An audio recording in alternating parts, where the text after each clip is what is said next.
Hai guys, kembali lagi bersama saya di channel Journey Next 7. Kali ini kita akan membahas 6 cara kopi mengubah sejarah dunia, dari perbudakan hingga perang saudara.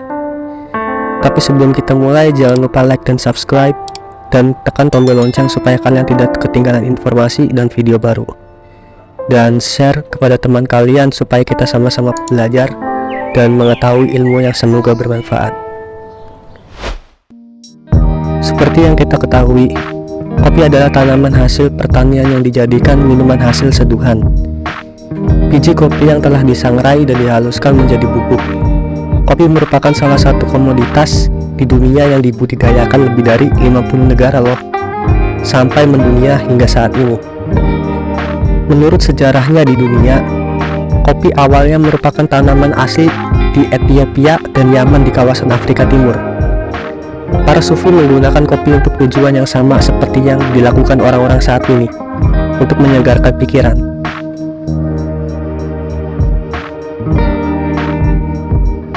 Kopi menjadi wahana membangun kerajaan dan memicu revolusi industri. Kopi tidak hanya membuat kita tetap terjaga, tetapi juga merupakan kekuatan pendorong di balik eksploitasi manusia, perbudakan, dan perang saudara yang brutal. Berikut 6 cara kopi mengubah sejarah dunia.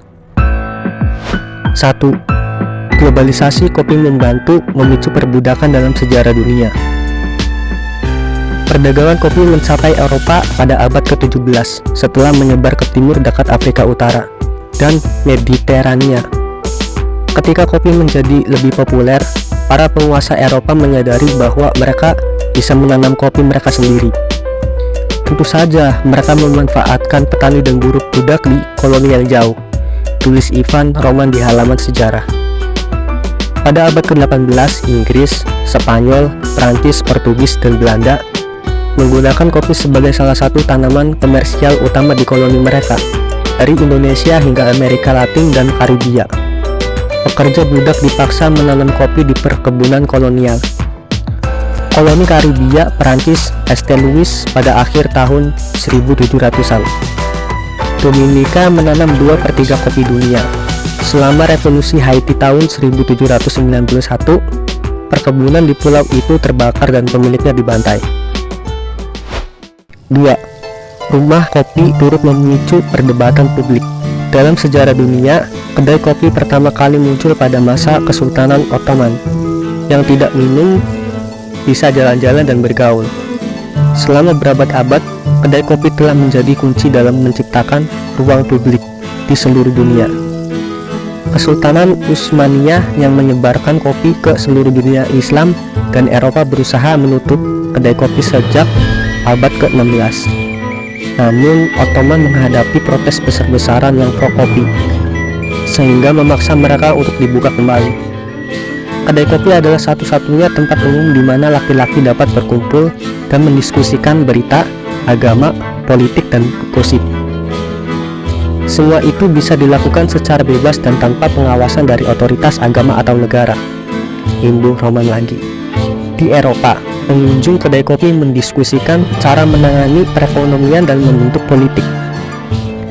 Bursa Efek London, Lloyd's of London, dan East India Company dimulai di kedai kopi.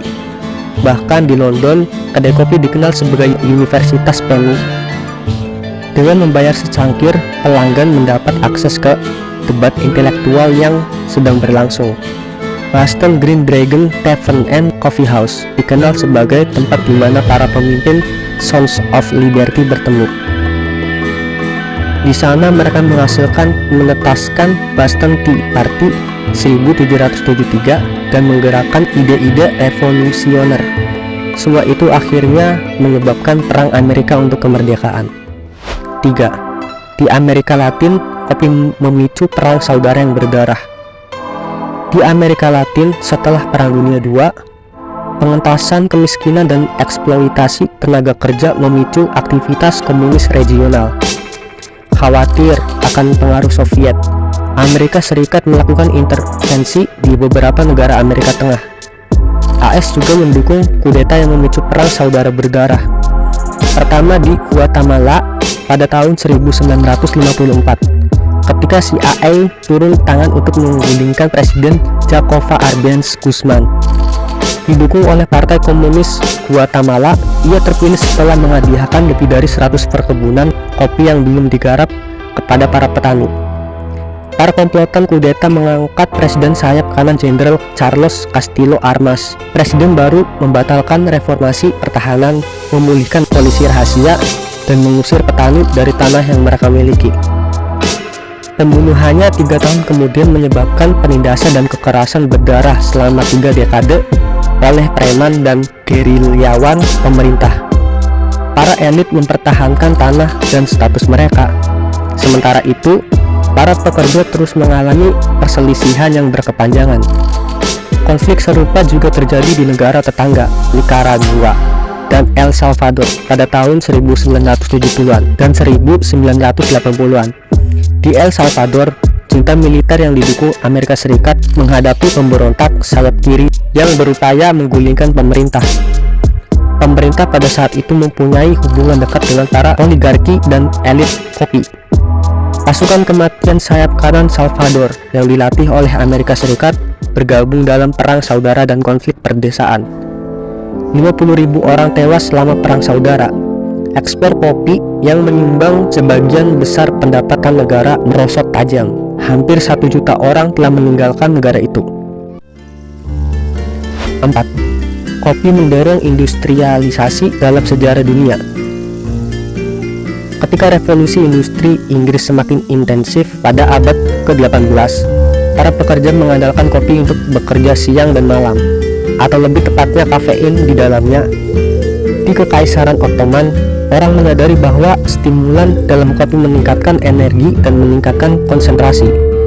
Bagi industri manufaktur yang terus beroperasi, kopi memungkinkan mereka mengubah waktu tidur dan bangun mereka sinar matahari alami. Minuman aristokrat sudah menjadi obat yang wajib dimiliki masyarakat. Kopi pagi juga disajikan bersama sarapan. Tulis Mark Vandersgrass. 5. Kopi mendorong industrialisasi dalam sejarah dunia. Kopi instan diperkenalkan pada Perang Dunia I. Saat itulah penemu Amerika George C.L. Washington menemukan cara untuk meningkatkan produksi dan menjualnya ke militer. Bagi tentara, kopi instan sangat praktis. Di tengah deru, tembakan dan peluru, mereka menyiapkan kopi hanya 1 menit. 6. Kopi instan membantu memicu Perang Dunia. Selama Perang Dunia II, tentara Amerika memanggilnya Cupaju.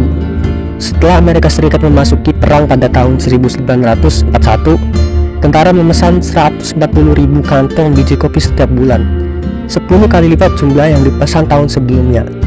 Mereka membuat minuman instan. Pejabat menjatah kopi untuk warga sipil selama 9 bulan supaya bisa memenuhi kebutuhan di medan perang. Setelah perang, beberapa perusahaan kopi mengiklankan kopi instan secara besar-besaran. Mereka berusaha menampilkan kecintaan seorang prajurit terhadap kopi instan itu. Begitu konsumen merasakan kemudahannya, popularitas kopi instan pun tumbuh. Itulah beberapa cara kopi mengubah sejarah dunia.